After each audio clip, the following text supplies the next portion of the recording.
Duniya mai karewa, rayuwa mai sauyawa, ƙaurace shirme, sannan aikin shaiɗan ne.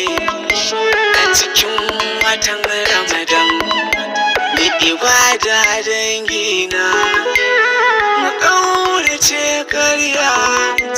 A cikin watan Ramadan, mu umarnin Allah, sai mu dacewa. A cikin watan Ramadan, shaye-shaye mu kyale shi. A cikin watan Ramadan, alfasha ma mu kyale ta.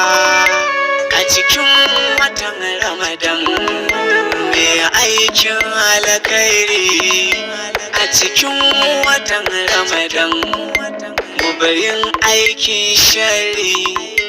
Watan alfarma ne, ni'imarsa tana tare. Kar da mu sa wasa, mu ji wannan dangina. Ku yi koyin hali, manzon mu nore.